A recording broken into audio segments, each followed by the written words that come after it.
The Two Faces of Arabia, Episode 3. Having explored the tumultuous spiritual landscape of ancient Arabia, we must now delve into the everyday reality of its people. This was a land defined by dramatic contradictions, a society simultaneously embodying noble virtues and the darkest vices. Life in pre-Islamic Arabia was layered.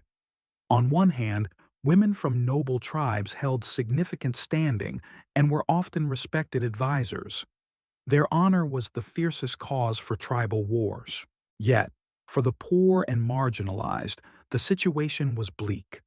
Prostitution was rampant, and tragically, the horrifying practice of female infanticide, known as woad, was common, the burying of unwanted baby girls alive, driven by fear of poverty or dishonor.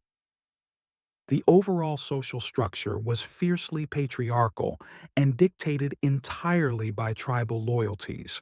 Economic hardship and the reliance on trade.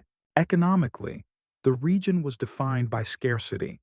Agriculture was limited to oases, leaving trade as the undisputed economic backbone. Massive camel caravans constantly crisscrossed the desert, linking Yemen to Syria, carrying spices, incense, and textiles. However, this trade was incredibly volatile. Stability was a rare commodity. Trade and travel were only truly safe during the 4 sacred months, known as al-Ashhur al-Hurum. During these months, all fighting ceased, allowing grand annual fairs like the famous market of Ukaz to flourish, where trade was coupled with fierce poetry competitions. Industry, conversely, was almost non-existent.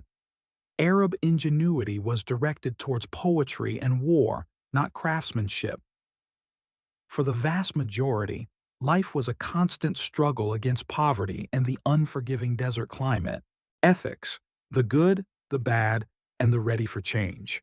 Morally, the Arabs were a blend of extremes. On the positive side, they were unmatched in certain virtues: fierce bravery, unquestioning hospitality, even to enemies, unwavering loyalty to one's clan, and keeping a promise was considered a sacred duty. But these virtues coexisted with grave social ills.